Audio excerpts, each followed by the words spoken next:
आज मेरी तबीयत ठीक नहीं है, हम कल बात करेंगे। मैंने हाँ बोला और फ़ोन रख के सो गया।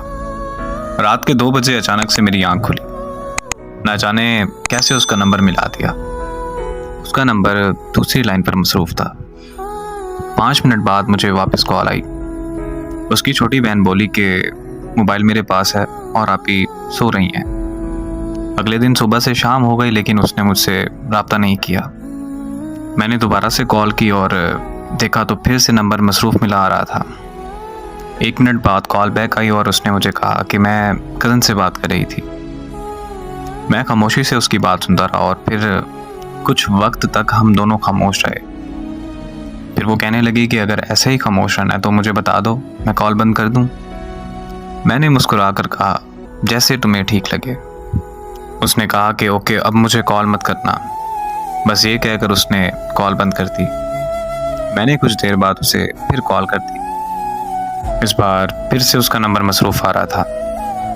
फिर उसने मेरी कॉल अटेंड की और वो बहुत खूब गुस्सा होने लग गई और मुझसे कहने लगी कि मेरी बात ध्यान से सुनो कि मैं अब तुमसे प्यार नहीं करती, मैं किसी और को पसंद करती हूँ। 6 साल का रिश्ता उसने एक पल में ख़त्म कर दिया। मैंने उससे पूछा कि आखिर कौन है वो लड़का। वो मुझसे कहने लगी, तुम होते कौन हो मेरी लाइफ में इंटरफेयर करने वाले।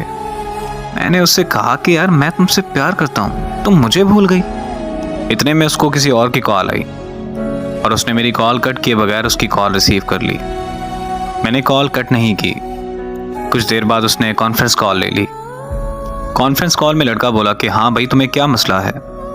तो मैंने कहा कि तुम होते कौन हो मुझसे ये पूछने वाले। तो वो मुझे कहने लगा कि ओ यार, कॉल कट करो और सो जाओ। तो साथ में ही वो बोली कि नहीं जान, ये ऐसे बात नहीं मानेगा, आप इस पागल को इग्नोर करें और मुझसे बात करें। तो वो लड़का बोला कि हाँ, मैं भी तो देखूंगी ये कब तक कॉल कट नहीं करता। मोहब्बत में सितम की मिसाल और क्या तुम है। मैंने अपने महबूब को किसी और के साथ रोमांस करते देखा है। वो वक्त गुजरता गया और मैंने बहुत मुश्किल से खुद को संभाला। 3 साल बाद मुझे एक रॉन्ग नंबर से कॉल आई। मैं कॉल अटेंड करते ही उसकी आवाज़ पहचान गया। वो बोली कि कैसे हो तुम। मैंने उसे कहा कि तुम काम की बात करो बस। तो कहने लगी कि तुम मुझसे अभी तक नाराज़ हो। मैं खामोश रहा और फिर पूछा उसने कि तुमने शादी कर ली। तो मैंने पूछा कि तुमने कर ली। तो वो बोली कि लोग जिस्म चाहते हैं, शादी कहाँ करते हैं लोग। बात यह है कि जिससे आप मोहब्बत करते हैं उससे कभी मोहब्बत ख़त्म नहीं होती, लेकिन इस तरह करने से आपकी ज़िंदगी में उस शख्स का वजूद चला जाता है।